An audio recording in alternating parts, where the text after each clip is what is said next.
Assalamualaikum warahmatullahi wabarakatuh. Good afternoon, everybody. Good afternoon, sir. How are you today? I'm fine, thank you. And you? Very well, thank you. Okay, so we are going to study about reading comprehension, and especially it's about inference. But first, I would like to ask you something. Do you know what infer is? Menarik kesimpulan? That's great. So we can infer something which is implied. Implied means that something is not directly stated. For example, if your father has gone home from work and then he says, "I'm so thirsty." Do you know what it means? He wants me to bring him some things to drink.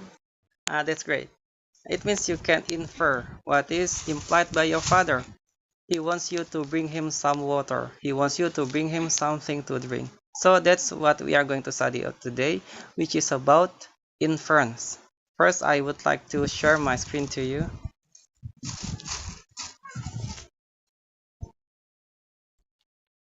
Inference, implied detailed question. Jadi soal yang menanyakan inference ini adalah jenis soal yang sifatnya detail, menanyakan informasi yang spesifik di dalam teks, dan juga yang sifatnya implied atau tersirat, dinyatakan secara tidak langsung di dalam teks. Adapun contoh pertanyaannya, it can be inferred from the passage that the author assumes that the passage implies that. Which of the following can you infer from the passage? Lalu berikut langkah-langkah menjawab soal implied detailed question. Yang pertama, pilih keyword dalam pertanyaan, lalu di-scan, dicari di dalam teks atau wacana kata kunci tersebut.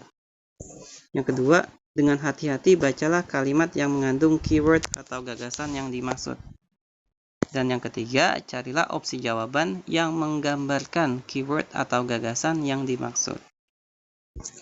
Oke, langsung kita praktek. Berikut contoh soalnya. Which of the following can you infer from the passage? A. Hybrid cars are more dangerous than other options. B. Toyota is making a lot of money from the Prius. C. Cars that use gasoline will destroy environment.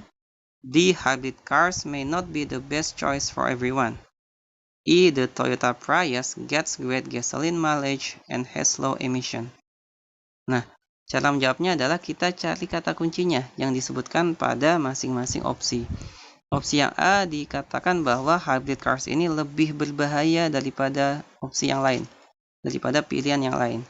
Nah, kalau kita cari di teks, kita scan di dalam teks, ternyata tidak ada yang berbicara mengenai bahaya ataupun keamanan dari hybrid cars ataupun mobil yang menggunakan BBM.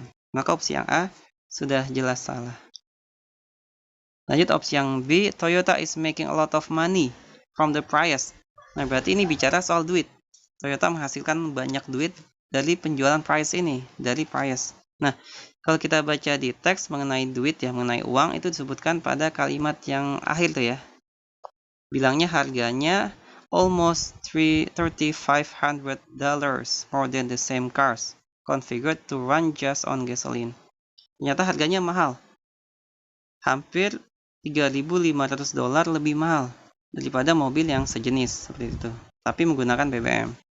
Nah, maka jawaban yang B ini bisa jadi jawabannya, tapi belum tentu juga. Karena sekalipun harganya mahal, tapi kan kita tidak tahu seberapa bagus penjualan mobil Prius ini. Seberapa menguntungkan sih penjualan mobil Prius bagi Toyota? Karena tidak disebutkan di dalam teks. Maka jawaban yang B belum tentu benar. Yang C, cars that use gasoline will destroy environment. Mobil yang menggunakan BBM akan menghancurkan lingkungan. Wah, ini serem juga ya. Harusnya mungkin merusak ya. Kalau kita baca di kalimat yang pertama, hybrid cars are good for the environment. Maka secara logika, mungkin mobil yang pakai BBM itu tidak bagus bagi lingkungan. Bisa merusak lingkungan karena polusinya, itu benar ya. Tapi kalau sampai destroy, sampai menghancurkan lingkungan, ini mungkin bukan mobil tapi bom atom kali ya. Jadi yang C itu terlalu ekstrim ya, yang C ya. Yang D, hybrid cars may not be the best choice for everyone. Nah, yang D ini bisa jadi jawabannya ya. Kenapa hybrid cars ini bisa jadi bukan pilihan yang terbaik bagi setiap orang? Karena sekalipun hybrid cars ini bagus bagi lingkungan, tapi ada kekurangannya juga. Misalnya di sini disebutkan bahwa ya banyak orang berpikir bahwa ini kurang menarik, hybrid cars ini kurang menarik. Lalu dari segi kecepatan juga tidak secepat beberapa mobil tertentu. Ataupun cannot hold as many passenger.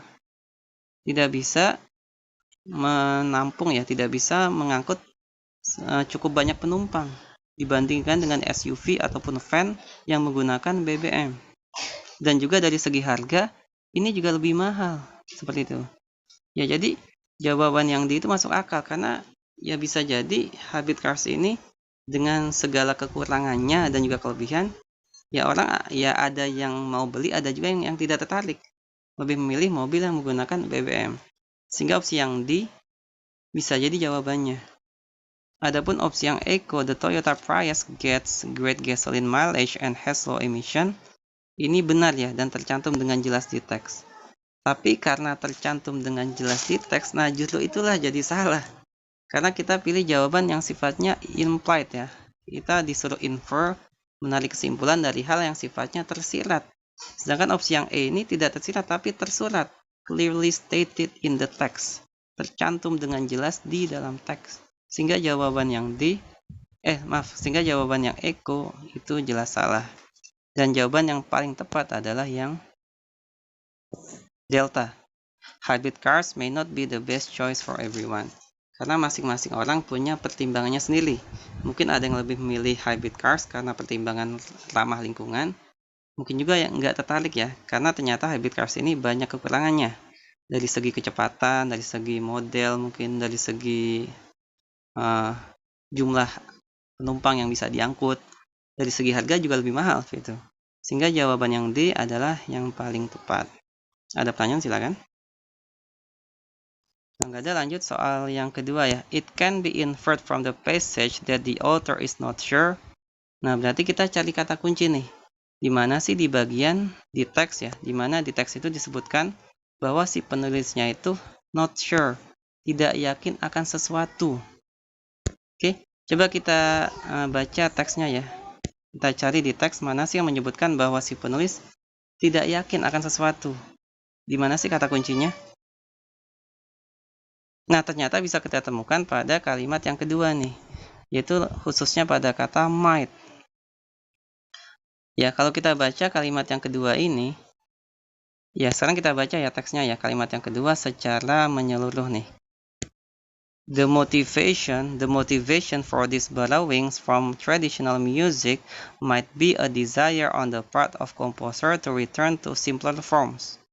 Motivasi untuk meminjam musik tradisional ini bisa jadi might itu sama dengan may. Mungkin bedanya adalah kalau may itu masih 50%. Nah, might be itu lebih rendah lagi. Mungkinnya lebih rendah lagi ya, kemungkinannya lebih rendah lagi daripada may. Sehingga might ini menunjukkan bahwa si penulis tidak yakin. Kenapa? Ya, musisi-musisi meminjam musik tradisional seperti itu.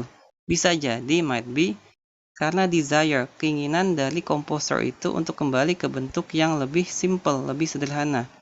Atau bisa jadi juga untuk to enhance patriotic feelings, untuk meningkatkan semangat perasaan patriotik. Atau bisa jadi juga untuk membangun hubungan langsung immediate rapport with an audience. Bisa jadi untuk membangun hubungan langsung dengan audience. Seperti itu ya. Jadi ini kenapa jawaban yang paling tepat adalah, kalau kita baca lagi opsinya, jawaban yang paling tepat adalah yang A, when Ives wrote his composition. Kapankah si Ives ini menulis komposisinya? Yang B, bahwa Ives dan Copland actually borrowed from traditional music. Benar-benar meminjam dari musik tradisional. Atau yang C, kenapa? Why certain composers borrowed from folk and popular music. Kenapa komposer-komposer tertentu meminjam musik populer dan tradisional? Ataupun yang D, apakah Copland benar-benar menampilkan bentuk musik yang baru? Atau yang E, what made musician, seperti itu.